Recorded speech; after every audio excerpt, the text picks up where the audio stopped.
stand. Bill S-215. Black, Ontario. Honourable colleagues, I rise today to speak in support of Bill 215, an act to amend the Greenhouse Gas Pollution Pricing Act relating to farm exemptions. First, I want to thank Senator Griffin for introducing this important and timely legislation. We've been hearing a lot about this issue from the agricultural sector in all corners of this country, and it is something that must be addressed. As we all know, the carbon tax, or a price on pollution, came into effect last year in New Brunswick, Ontario, Manitoba, and Saskatchewan, and it has since come into effect in Alberta as well. Now that we have had a full growing season under the carbon tax, we are starting to really see the effects on farmers in those provinces. Farmers are already exempt to the tax when it comes to diesel fuel.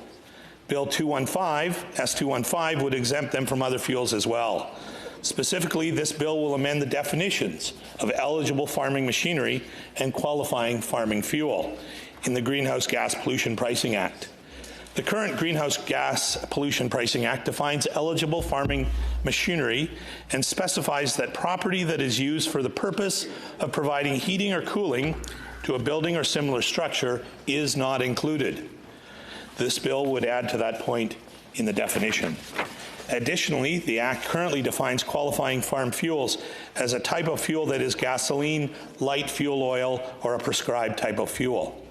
This bill would change that definition to a type of fuel that is gasoline, light fuel oil, marketable natural gas, propane, or a prescribed type of fuel. One of the groups that has been hardest hit by this increased cost is Canada's grain farmers. As you are no doubt aware, we had a particularly wet growing season in many parts of Canada this past year. In fact, it has been dubbed the harvest from hell. Unsurprisingly, this has had a negative impact on grain yields. That negative impact was made far worse because of the extra propane and natural gas that farmers had to use to dry their grain. As Senator Griffin said in her second reading speech, grain drying is not an optional activity for these farmers.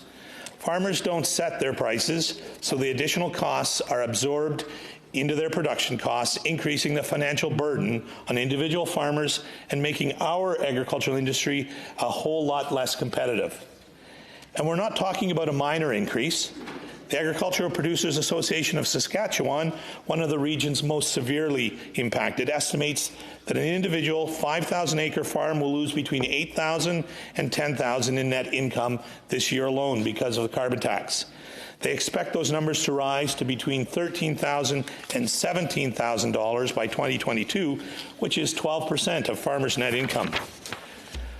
Another significant expense to farmers comes from the heating and or cooling of their barns and other structures. In some parts of our country, livestock farmers, poultry farmers, and others already spend a lot of money heating their barns in winter. That cost, which is necessary for the survival and health of livestock, is now much steeper due to the added carbon tax.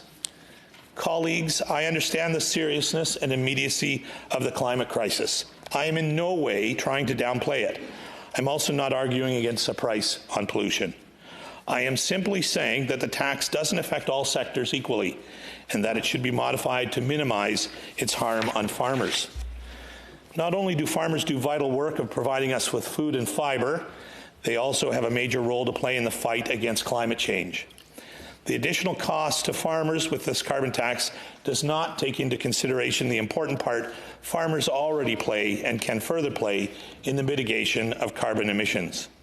Charging them extra makes it extremely difficult for them to invest in new green technology or to undertake any other carbon reduction initiatives. Farmers and others in the agriculture industry have been working hard, innovating in various ways to reduce their carbon footprint. Most notably, carbon sequestration is an extremely effective way of reducing our carbon emissions. I will be going into that in more detail at a speech at a future date.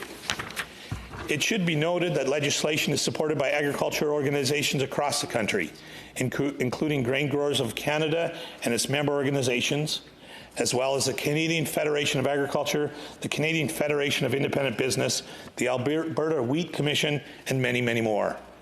Exempting farmers from the carbon tax is also supported by politicians of all stripes. For these reasons, I ask you to vote to pass the second reading of this legislation so that it can be moved on to committee stage, where we'll be able to hear from the affected stakeholders, including farmers and agricultural organizations, and to give government representatives the opportunity to explain and defend their policies. Thank you for listening. Merci, Megwitch.